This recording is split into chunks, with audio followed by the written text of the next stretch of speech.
안녕하세요, 여러분. 소라입니다. 오늘은 좀 오랜만에 편안하게 이렇게 꺼벙이 안경 같은 거 쓰고 와가지고 여러분들에게 콘텐츠를 좀 추천해드리려고 하는데요. 제가 그 피부과에서 레이저 시술을 받은 관계로 일주일 정도 지금 영상 촬영을 아예 못하고 있기도 하고, 어떻게 하다 보니 이 시기에 제가 편집도 조금 쉬게 됐어요. 그래가지고 휴식을 취하는 날들을 보내고 있었는데, 그러다 보니까 제가 콘텐츠를 좀 많이 접하게 됐거든요, 근래에. 제가 책이나 이런 콘텐츠 추천하는 거 좋아해주시는 솔송이 분들이 있으셔가지고 정말 그 소수의 한줌 소라 콘텐츠 추천단을 위해 오늘 한번 영상을 마련해봤습니다. 우선 첫 번째는 애니메이션인데요. 사실 제가 일본 애니메이션을 그렇게 잘 보는 스타일이 아니었어요. 근데 추천을 받고 이번에 애니메이션 하나를 완전 정주행을 했습니다. 바로 귀멸의 칼날입니다. 귀멸의 칼날 너무 재밌게 봐가지고 진짜 인스타그램에도 엄청 올렸었는데, 제가 줄거리 이렇게 간략하게 해온 거 먼저 좀 말씀을 드려보도록 할게요. 이 귀멸의 칼날 주인공은 탄지로라는 소년이거든요. 여느 날과 다름없이 석탄을 팔아서 가족들을 부양하기 위해 밖으로 나갔다가 딱 돌아왔는데 온 가족이 귀한테 다 죽임을 당한 상태인 거예요. 근데 그 중에 딱 한 명, 자신의 여동생인 네즈코만 살아남아 있는데 네즈코도 귀가 된 거예요. 그러니까 여기서 귀는 그 약간 귀신? 혈귀? 도깨비? 약간 이런 걸로 생각하시면 돼요. 주인공 탄지로가 자신의 여동생 네즈코, 그러니까 귀로 바뀐 네즈코를 다시 인간으로 되돌리기 위해 귀살대에 들어가게 됩니다. 그러면서 이제 펼쳐지는 내용들인데요, 간략하게 말하면. 근데 여기서 이제 대립구도는 혈귀, 제가 방금 말씀드린 귀가 이제 악의 무리들인 거고요. 그리고 귀살대, 여기에서는 이제 중후반부에 가면은 주라는 사람들이 나오는데, 이 주들은 귀살대이긴 하지만 그 중에서도 굉장히 강한 혈귀들을 이렇게 무찌를 수 있는 그런 사람들을 주라고 이제 불러요. 그리고 이 귀 있죠, 혈귀. 이 혈귀들도 상현과 하현으로 나뉘거든요. 근데 또 이제 하현보다는 당연히 상현들이 훨씬 더 강하고, 결국 이 혈귀들의 대빵, 우리가 잡아야 할 보스몹은 히브츠지 무잔이라는 보스몹이 나오거든요. 나는 그래서 결국 그 무잔을 잡기 위한 탄지로 일행의 여정이라고 보시면 돼요. 근데 제가 이 귀멸의 칼날에 푹 빠져가지고 진짜 감명을 깊게 받은 몇 가지 이유들이 있거든요. 일단 첫 번째, 저는 웹툰이건 만화건 가장 그 컨텐츠를 오래 소비를 하기에 중요한 요소 중에 하나가 그림체거든요. 그림체가 저랑 잘 맞아야 돼요. 애니 입문으로 여러분들이 많이 아시는 게 또 주술회전이랑 귀멸의 칼날, 진격의 거인 이런 것들이 있잖아요. 근데 제가 지금 진격의 거인은 보고 있고, 주술회전은 시즌 1까지 다 봤고요. 이 중에서 가장 그림체 취향이 잘 맞는 게 귀멸의 칼날인 것 같아요. 그리고 약간 이어지는 내용인데, 두 번째로 제가 마음에 들었던 지점은 바로 그래픽인데요. 그 전투씬이 귀멸의 칼날이 정말 화려해요. 그러니까 너무 내가 지금 이 전투씬의 퀄리티를 너무 높은 것부터 시작한 거 아닌가 싶은 생각이 들 정도로, 자, 일본에서 돈을 얼마나 많이 발라서 만들었는지가 느껴져요. 특히나 또 전투씬이 다른 일본 애니가 뭐 다양해서 저는 잘 모르겠지만, 귀멸의 칼날 같은 경우는 혈귀들이 쓰는 그런 기술들도 다채롭긴 한데, 또 이 주들이 쓰는 검이 다 모양이 달라요. 기술을 쓸 때 그 그래픽이 너무너무 잘 만들었습니다. 그래서 그 보는 맛이 너무너무 좋아서 그래픽에 저는 큰 점수를 주고 싶었고, 그리고 마지막으로 제가 마음에 들었던 부분이 바로 오늘 영상을 좀 관통하는 그런 주제 같은 거거든요. 제가 개인적으로 좋아하는 스토리 라인이라고 해야 될까요? 일단 성장서사를 좀 좋아하는 편이고, 그리고 인간의 나약함을 어떤 연대, 의지, 사랑 이런 걸로 극복하는 스토리를 개인적으로 좀 좋아하고 되게 감명받아 하는 편이거든요. 근데 귀멸의 칼날이 딱 그렇더라고요. 보통 그 소년 만화 재질들이 보면은 주인공이 보통은 당연히 강하죠. 죽지도 않고 막 이런 거는 사실 좀 흔해요. 기본적으로 우리가 다 예상할 수 있는 스토리인데, 귀칼도 그렇긴 하거든요. 그 중에서 뭐가 좀 다르다라고 느꼈냐면, 일단 주인공이 마음이 너무 여려. 그냥 추측하건데 이 탄지로라는 주인공의 MBTI가 있었다면 전 ENFJ라고 좀 약간 추정을 해보거든요. 그 상대가 악한 사람일지라도 그들에게 뭔가 연민을 느낄 줄 아는 주인공이거든요. 그래서 어떻게 보면은 사실 싸움, 전투, 막 액션 이런 만화의 주인공 치고는 좀 마음이 여리고 어떻게 보면 좀 약해요. 그리고 제가 아까 말씀드린 귀살대 그 주들 있죠. 좀 강한 사람들. 그 강한 사람들도 사실 되게 강하긴 하지만 그들 나름대로의 그런 아픔이 있고 스토리가 다 있어요. 근데 이런 약한 지점들이 있는 인간들이 어쨌든 귀살대는 인간이니까 그 인간들이 서로 의지하고 믿고 하면서 끝내는 버텨내는 약간 이런 내용이어서 되게 좀 다르다라고 느꼈던 것 같고, 그리고 혈귀들, 이 악의 무리들 있잖아요. 여기도 잘 뜯어보면 다 스토리가 있어. 근데 이제 이 부분은 제가 GPT랑 얘기를 하면서 GPT가 좀 정리를 도와준 부분인데, 상처받은 나약함이 왜곡된 방식으로 표출됐을 때 혈기가 된 모습으로 나타난다고 해요. 근데 또 이게 좀 다른 만화랑 좀 다르다고 느낀 좀 독특한 지점이 악이 세도 너무 센 거예요. 근데 이것도 이제 GPT한테 이제 막 같이 이런 거 얘기하면서 정리를 해준 건데 너무 공감이 됐던 게, 귀칼에서 주목하는 부분은 누가 더 세냐, 누가 이기냐 보다는 누가 오래 버티느냐, 어떻게 서로의 부족한 부분을 보완해서 딛고 일어나느냐가 핵심 주제인 것 같다는 거예요. 그래서 서로 기대고 함께 나아가는 것이 이 작품이 말하는 진짜 힘입니다 라고 GPT가 정리를 해주더라고요. 또 오타쿠의 마음이 여기서. 그래서 제가 뭐 애니를 많이 본 건 아니지만 이 귀칼 뒤에 보는 애니들이 과연 귀칼만큼 나를 만족시킬 수 있을까? 라는 것에 큰 의문을 지금 품고 있습니다. 이게 어쩔 수 없이 나와 있는 애니가 아직 완결이 안 나서 나머지를 보고 싶으면, 완결까지 보고 싶으면 만화책을 봐야 돼요. 20년 넘는 기간 동안 만화책을 손에 잡아본 기억이 없는 것 같은데 진짜 너무 오랜만에 놀숲 같은 데 있잖아요. 가가지고 만화책을 이렇게 넘기면서 보는 그 경험이 너무너무 좋았어요. 주기적으로 만화방 가서 계속 만화를 보고 싶은데? 라는 생각이 들더라고요. 그러니까 뭔가 하나의 콘텐츠, 귀멸의 칼날이라는 콘텐츠를 영상으로도 보고 글과 그림으로도 본 거잖아요. 저는 뭔가 하나의 콘텐츠를 이렇게 좀 다채로운 방향으로 경험을 하면 사람의 머릿속에 오래 남을 수밖에 없다고 생각을 하거든요. 그리고 이게 제가 지금 추천드리는 이유가 이제 마지막, 이제 뒤에 이 보스몹이랑 싸우는 그 되게 중요한 구간이 있거든요. 진짜 미친 그래픽이 나와야 되는 구간이 있어요.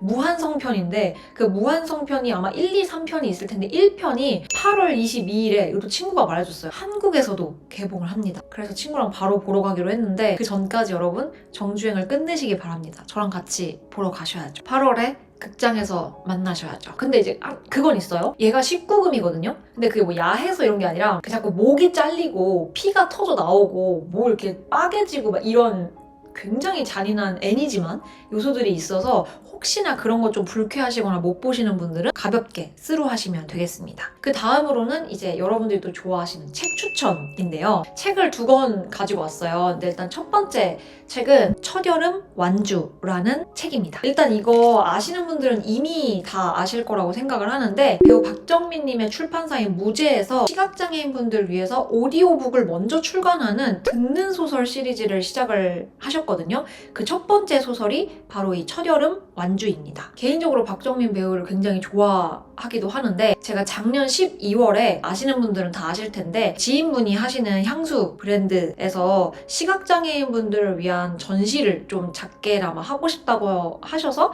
제가 같이 참여를 해서 좀 했었던 전시가 있었잖아요, 여러분. 근데 이제 저는 그것도 같이 해본 사람으로서 이 프로젝트가 너무너무 기대가 되더라고요. 그래서 이 오디오북은 무조건 내가 들어봐야겠다라는 생각을 하고 있었는데, 마침 이 오디오북에서 파생된 전시를 또 이번에 여셨더라고요. 그래서 또 안 가볼 수 없어서 겸사겸사 전시도 채소랑 같이 예약을 해서 그때 채소도 같이 참여했었거든요. 보러 가고 했었는데, 이 뒤에 더 말씀을 드리겠지만 결론부터 말씀드리자면 진짜 너무너무 좋은 경험이었고, 소설도 개인적으로 너무 재밌고 만족스럽습니다. 일단 이것도 마찬가지로 줄거리를 간략하게 먼저 설명을 좀 드리면요. 주인공 소녀매는 어릴 때부터 글을 못 읽는 할아버지에게 영화 자막을 대신 읽어주다가 성우의 길로 이제 접어들게 돼요. 성우로 자리를 잡아가고 있었던 열매는 10몇 년을 알고 지낸 룸메이트이자 선배인 고수미에게 어떻게 보면 투자 사기를 좀 당합니다. 그 후로 우울증이 좀 오고 이래서 목소리도 변하고 이러거든요.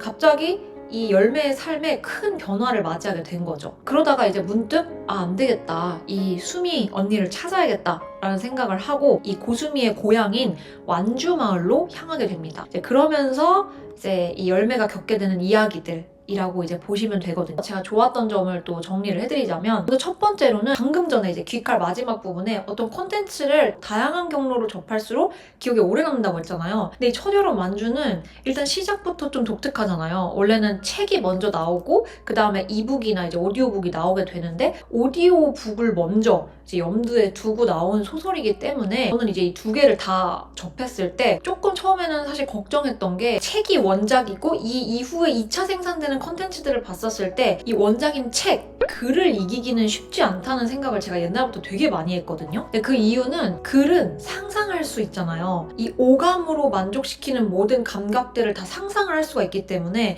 근데 만약에 그게 영화로 나와서 뭔가 영상물로 눈에 보여지는 걸로 딱 박아버리면 내가 상상할 수 있는 영역이 굉장히 제한되면서 책만큼 어쨌든 저는 개인적으로 좋았던 작품들이 몇 개 없더라고요. 근데 이 첫여름 완주 같은 경우는 책도 조금 특이한 게 어떤 대사집처럼 되어 있고 대사가 굉장히 많아서 그러다 보니 오디오북으로 들었을 때 좀 더 색채감 있게 다가오더라고요. 그리고 또 그 색채가 굉장히 채도 높은 어떤 영화를 보는 기분이 들었어요. 그래가지고 저는 개인적으로 첫여름 완주는 오디오북으로 접하시는 걸 강추드리고 이 제목이 첫여름 완주잖아요. 그래서 저는 지금 시기가 이 소설을 접하는데 너무너무 좋은 시기인 것 같더라고요. 그냥 시원한 아이스 아메리카노나 뭐 시원한 차 한 잔 옆에 두고 간단한 간식 먹으면서 멍 때리면서 밖에 뭔가 풍경을 바라볼 수 있는 집이라면 풍경을 이렇게 바라보면서 오디오북을 이렇게 시원하게 선풍기 켜놓고 듣잖아요? 그 약간 우와 진짜 행복하다 라는 기분을 좀 느꼈어요. 여러분들도 이 경험을 꼭 좀 해보셨으면 좋겠고 확실히 기억에 되게 오래 남아요. 뭔가 줄거리가 기억에 오래 남다기보단 이 디테일한 소리들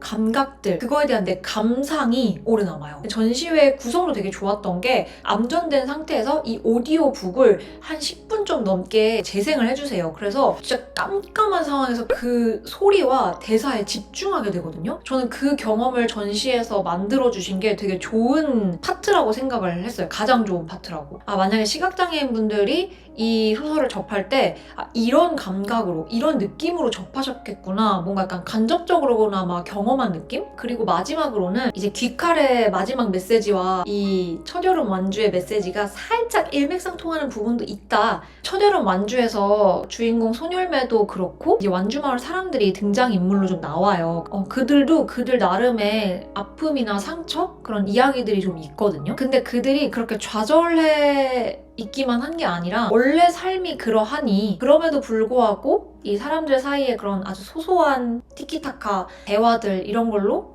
딛고 일어서서 나아가는 힘이 나온다. 근데 작가의 말에서 이제 김금희 작가가 이런 말을 적어 놓으셨는데요. 거짓 없는 사실 완전한 올바름? 그것은 때로 삶을 수렴하기에 너무 옹색하다. 그보다는 더 수용적이고 오래고 성긴 것이 필요하다. 라고 이제 말씀을 하셨는데 저는 이 말이 너무너무 좋더라고요. 작가님이 말하는 더 수용적이고 오래고 성긴 것 그리고 이 소설 속에서 어적이라는 핵심적인 그 등장인물이 살아있는 것들이 살아있는 것들을 돕고 싶어하는 마음 뭐 이런 대사가 중간에 있는데 그 마음을 다시 돌아보게 하는 작품인 것 같아서 되게 좋았어요. 이게 전시 팜플렛이거든요. 근데 여기에 이제 출판사 무제에서 소외된 것에 관하여 성실하게 살피고 듣고 기록하겠습니다.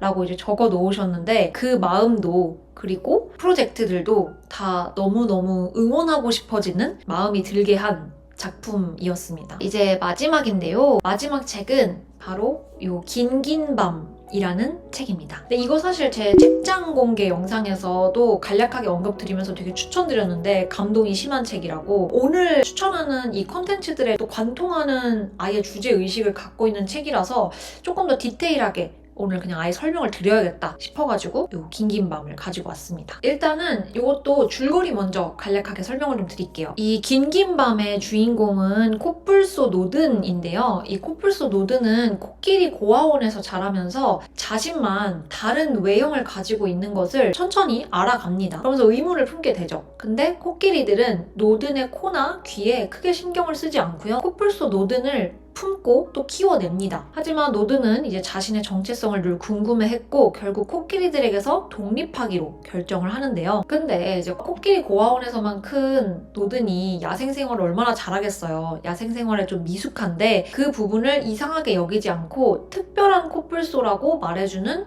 코뿔소 아내를 만나가지고 딸도 낳고 행복하게 지내요. 근데 인간들의 포획으로 아내와 딸을 잃고 결국 노드는 동물원으로 향하게 되는데요. 이미 노드의 마음속에는 복수심, 앙금 막 이런 게 피어올라 있어요. 그곳에서 노드는 또 다른 코뿔소인 앙가부를 만나서 난 꼭 복수를 해야겠어 라는 마음으로 동물원을 탈출할 계획을 세우는데요. 이 뒤에 내용이 또 진짜 핵심이기 때문에 꼭 읽어보셨으면 좋겠고, 이게 제21회 문학동네 어린이 문학상 대상 작품이에요. 근데 이게 단순히 어린이 문학상 대상에서 그치는 게 아니라, 이게 제가 찾아봤더니 2021년 교보문고 올해의 책, 예스24 올해의 책, 도시들의 올해의 책으로 다 선정이 됐었고, 공공도서관 한 2개 정도인가의 올해의 한 책 등등을 수상하고 너무 이력이 많은 그런 책입니다. 뭐 구구절절 말씀드리는 것보다 제가 정말 좋았던 구절들만 읽어드려도 충분히 영업이 될 것 같아서 구절들을 좀 읽어드리려고 하는데요. 일단 첫 번째 구절은 상황을 먼저 말씀드리자면, 코뿔소 노든이 코끼리 고아원에서 크면서 자신이 코끼리가 아니라는 사실을 좀 어렴풋이 알 무렵에 이 할머니 코끼리가 해준 말이 있어요. 눈이 멀어 이곳에 오는 애도 있고, 절뚝거리며 이곳에 오는 애도 있고, 귀 한쪽이 잘린 채 이곳으로 오는 애도 있어. 눈이 보이지 않으면 눈이 보이는 코끼리와 살을 맞대고 걸으면 되고, 다리가 불편하면 다리가 튼튼한 코끼리에게 기대서 걸으면 돼. 같이 있으면 그런 건 큰 문제가 아니야. 코가 자라지 않는 것도 별 문제는 아니지. 코가 긴 코끼리는 많으니까. 우리 옆에 있으면 돼. 그게 순리야. 이미 나는 이게 12페이지에 나오는 문장인데 이거 보자마자 느낌이 왔지. 가짝이군. 그리고 그 다음에 낭독을 해드릴 부분은 그 버려진 알에서 태어난 그 펭귄과 바다를 향해 가는 노든이 이제 이 펭귄에게 물속 세상을 보여주고, 이제 이 펭귄이 수영을 습득하기 위해서 이제 막 하는 그런 장면이거든요. 그 물속 세상을 보고 난 펭귄이 너무 막 경이로운 거예요. 코뿔소가 이렇게 물에 잠수를 해서 이제 보여주고, 아직은 수영을 못하니까 이렇게 해서 한 건데, 이제 얘가 이제 더 이상 숨을 못 참겠어서 이렇게 나온 거예요, 노든이. 조금만 더 참아봐요. 나는 노든을 다그쳤다. 미안하지만 이게 내 최선이야. 노든은 무안해하며 대답했다. 그러고는 작은 소리로 덧붙였다. 나는 코뿔소지 펭귄이 아니라고. 나는 물속에서 느낀 것을 노든에게 설명할 수 없는 것이, 그리고 노든과 내가 다르다는 것이 너무 서운했다. 그치만 나한테는 노든밖에 없단 말이에요. 나도 그래. 눈을 떨구고 있던 노든이 대답했다. 그때 노든의 대답이 얼마나 기적적인 것이었는지 나는 알지 못했다. 머리부터 발끝까지 모든 것이 다른 우리가 서로밖에 없다는 것이 얼마나 대단한 일인지 그때는 몰랐었다. 이제와 생각해보면 모든 것이 기적이었다. 이 부분 있죠. 그리고 노든과 내가 다르다는 게 너무 서운했다. 이 말이 너무 와닿는 거예요. 이게 가장 가까운 사람과 내가 원래는 좀 비슷했으면 좋겠잖아요. 사람의 욕구? 욕망이라는 게 내가 좋아하는 걸 너도 좋아했으면 좋겠고, 너가 좋아하는 거 나도 좋아하고 싶고, 막 이런 뭔가 동화되고 싶은 감정들이 있는데, 사실 우리는 그럴 수 없잖아요. 사람이라는 게, 여기서 이제 동물로 비유가 됐지만 우리는 다 다르게 취향을 가지고 커왔기 때문에. 근데 그게 서운할 일이 아님에도 서운함을 느끼는 이 대사, 그치만 나한테는 노든밖에 없단 말이에요. 나도 그래. 이 말이 진짜 너무 그래. 내 마음을 아프게 해. 그래서 너무 공감이 되기도 해서 이 구간을 읽어드리고 싶었고, 여기도 또 미쳤는데 그 펭귄이 자신의 이름을 궁금해하는 상황이에요. 이 구간이 좀 긴데요. 노든, 나는 누구예요? 너는 너지. 그게 아니라 바다에 가서 여행을 떠나고, 그래서 다른 펭귄들을 만나게 되면 그 펭귄들 속에 나는 누구인 거예요? 아무리 많은 코뿔소가 있어도 노든은 노든이잖아요. 나도 이름이 있으면 좋겠어요. 나중에 노든이 나를 만나러 오면 다 똑같이 생긴 펭귄들 속에서 나를 찾기 어렵잖아요. 노든이 내 이름을 부르면 내가 대답할 수 있게 나한테도 이름이 있으면 좋겠어요. 날 믿어. 이름을 가져서 좋을 거 하나도 없어. 나도 이름이 없었을 때가 훨씬 행복했어. 게다가 코뿔소가 키운 펭귄인데 내가 너를 찾아내지 못할 리가 없지. 이름이 없어도 네 냄새, 말투, 걸음걸이만으로도 너를 충분히 알 수 있으니까 걱정 마.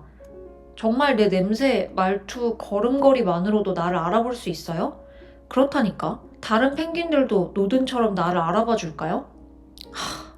여기 진짜 개명대사. 누구든 너를 좋아하게 되면 네가 누구인지 알아볼 수 있어. 아마 처음에는 호기심으로 너를 관찰하겠지. 하지만 점점 너를 좋아하게 되어서 너를 눈여겨보게 되고 네가 가까이 있을 때는 어떤 냄새가 나는지 알게 될 거고 네가 걸을 때는 어떤 소리가 나는지에도 귀 기울이게 될 거야. 그게 바로 너야. 대사 왜 이렇게 잘 쓰셨지 진짜? 이 노든이 얼마나 이 펭귄을 아끼고 사랑하는지 알 수 있는 부분인 것 같고요. 마지막은 이게 어린이 문학상 대상이잖아요. 이 대상을 받았을 때 심사평 이 마지막에 실려 있거든요. 송수연 아동 문학 평론가님이 이제 작성해주신 심사평의 마지막 부분입니다. 지금의 내가 있기까지 나를 향해 있던 모든 이의 긴긴 밤을 그 눈물과 고통과 연대와 사랑을 이제 어린 펭귄은 자기 몫의 두려움을 끌어안고 바닷속으로 뛰어들 것이다. 홀로 수많은 긴긴 밤을 견뎌낼 것이며 긴긴 밤 하늘에 반짝이는 별처럼 빛나는 무언가를 찾을 것이다. 중략하고 힘들고 무서워도 도망가지 않고 소리 지르고 울면서 똥을 뿌리는 것이 최선임을 다리나 눈이 불편한 친구를 놀리는 것이 아니라 그의 불편한 다리와 눈 옆에 자연스레 서는 것이 순리임을 그렇게 나와 친구를 지키는 것이 더러운 웅덩이를 별빛같이 만드는 일임을 알고 서로에게 기대어 오늘을 버티고 내일로 힘차게 나아가기를 그러다 보면 언젠가 우리는 다시 인사하게 될 것이다.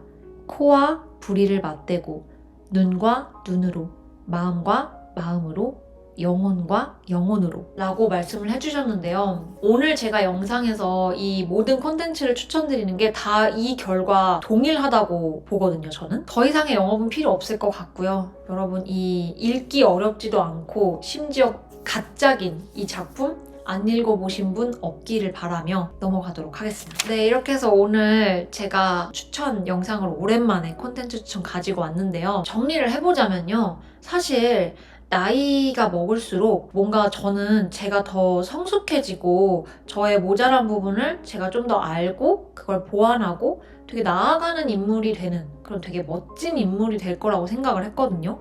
근데 이게 인간이 또 진짜 한없이 나약해서 그게 어렵다는 거를 깨닫게 되는 것 같아요. 지금 못한 거 나중엔 할 수 있겠지라고 생각하지만 결국 나중에도 잘 못하더라고요. 근데 우리가 해볼 수 있는 건 진짜 노력밖에 없더라고요. 그래도 조금씩 나아지는 부분이 있지만 그럼에도 불구하고 우리는 완벽하지 않잖아요, 인간이. 그래서 누군가가 봤을 때 되게 뭔가 돈으로 성공을 한다거나 아니면 다 가진 것 같거나 되게 다 갖추고 있는 것 같거나 그런 인간상을 가지는 것이 큰 행운인 게 아니라 곰곰이 생각을 해보니까 각자가 가진 그 개개인이 가진 그런 고유한 아름다움이나 강점, 장점들이 분명히 있단 말이에요. 저는 그런 걸 알아봐주는 사람이 내 곁에 있다는 거 그리고 내가 누군가에게 의지를 할 수 있는 사람이 있다거나 혹은 기댈 구석이 있다거나 아니면 누군가가 나를 그렇게 생각을 해준다거나 그런 사람이 있다라는 게 인간이 가질 수 있는 가장 큰 행운이 아닌가라는 생각을 요즘 많이 하게 됐거든요. 되게 요즘 사회가 각자 도생 사회이기도 하고 각자가 알아서 잘 해내고 잘 사는 게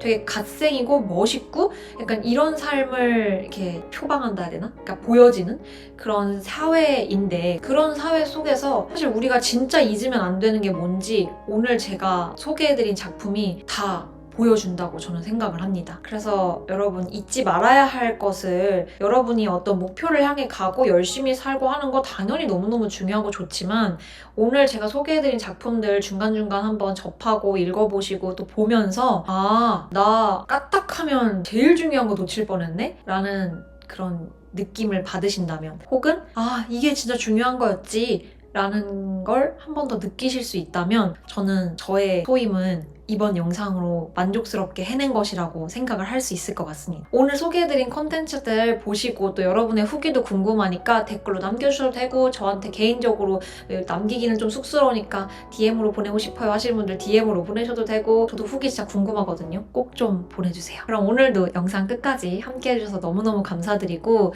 우리는 다음에 더 좋은 영상으로 또 여러분이 원하는 영상으로 만날 수 있도록 하겠습니다. 그럼 안녕!